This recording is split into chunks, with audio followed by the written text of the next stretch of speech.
एक और बड़ी खबर बता दें दर्शकों को कि जहां पर यह हमला हुआ, इस हमले को लेकर एक और बड़ी खबर टीवी स्क्रीन पर आपके सामने। मॉस्को पर हमले से जुड़ी बहुत बड़ी खबर है। रेड स्क्वायर से 15 किलोमीटर दूरी पर हमला हुआ। मनीष, मैं आपसे समझना चाहूंगा, लेकिन पहले खबर यह बता दें, रेड स्क्वायर से 15 किलोमीटर की दूरी पर हमला हुआ। यूक्रेनी कामकाजी ड्रोन से इस हमले को अंजाम दिया गया। मॉस्को पर हमले से जुड़ी बहुत बड़ी खबर है। मनीष, इसी बात का हम जिक्र कर रहे थे कि आपने अभी बोला था कि क्रेमलिन पर भी ऐसे कभी भी हमला किया जा सकता है, और अभी यह खबर आ रही है कि जो ये ऑयल रिफाइनरी है वो रेड स्क्वायर से मात्र 15 किलोमीटर की दूरी पर। ये मायने क्या है, ये जो इनपुट्स आ रहे हैं इसके?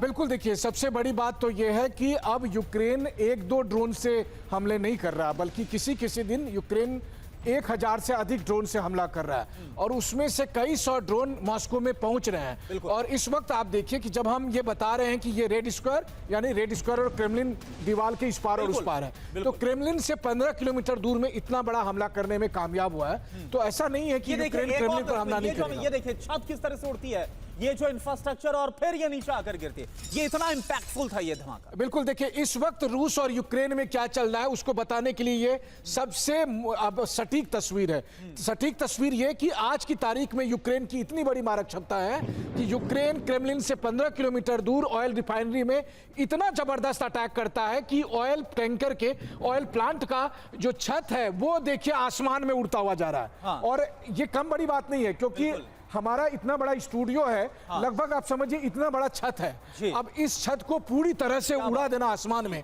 और वो भी लगभग 100 मीटर तक उड़ रहा है आसमान में, तो आप समझिए कि इसका मतलब कितना इंपैक्ट था इस हमले में। अगर यही हमला क्रेमलिन पर हो जाता, तो सोचिए कि क्या कुछ हो सकता था। बिल्कुल, 15 किलोमीटर की दूरी पर यह हमला हुआ है। अच्छा, मैं जो सवाल आपसे कर रहा था, जो हाल फिलहाल में जो पैटर्न बदला है, पहले रिहायशी इमारतों पर हो जाता था, लेकिन अब जिस तरह से ऊर्जा ठिकानों पर हमला किया जा रहा है, जो रूस है उसको लगातार आर्थिक चोट पहुंचाई जा रही है, क्या इन हमलों से ज़ेलेंस्की पुतिन को बैकफुट पर लाने की कोशिश कर रहे हैं, और क्या इसमें कामयाब हो सकते हैं? क्योंकि ड्रोन पावर का नतीजा हम देख पा रहे हैं। देखिए, ये भी एक अलग किस्म का वॉर अब तब्दील हुआ है। बिल्कुल आपने सही कहा। पहले क्या होता था, पहले जो ड्रोन के हमले होते थे उसको इलेक्ट्रॉनिक वॉरफेयर के जरिए कई बार आप डायरेक्शन चेंज कर देते थे, या वो बड़ी मुश्किल से मॉस्को तक पहुंचा पाता था। अब यूक्रेन के पास ड्रोन के मामले में ऐसी क्षमता हासिल हो गई है कि वो सटीक जहां पर मारना है वहां तक वो पहुंच पाते हैं। 600 किलोमीटर, 700 किलोमीटर, 800 किलोमीटर दूर जाकर वो अटैक करने की स्थिति में होते हैं, पहली बात। और जो दूसरी बात है कि जैसे आपने ईरान और अमेरिका के मामले में देखा कि ईरान को समझ में आ गया था कि मुझे आमने सामने की लड़ाई नहीं लड़नी है, और उस तरह से मैं जीत सकता हूं। यूक्रेन भी अब वही कर रहा है। यूक्रेन अब जमीन पर रशियन आर्मी से कम लड़ रहा, अपने ड्रोन के जरिए वो ज्यादा अटैक और अहम ठिकानों को, और उसका परिणाम हुआ कि रूस जैसे देश में जो दुनिया को तेल सप्लाई करता है, वहां तेल की किल्लत हो। बिल्कुल, बहुत बहुत शुक्रिया आपका मनीष इस पूरी जानकारी के लिए। तो ये बहुत बड़ा हमला, अब देखना यह होगा कि इसके बाद व्लादिमीर पुतिन क्या कदम उठाते हैं, अगली कार्रवाई उनकी तरफ से क्या होती है। देखिए आप, इससे पहले रूस ने यूक्रेन के शहरों को बारूदी बवंडर में झोंक दिया।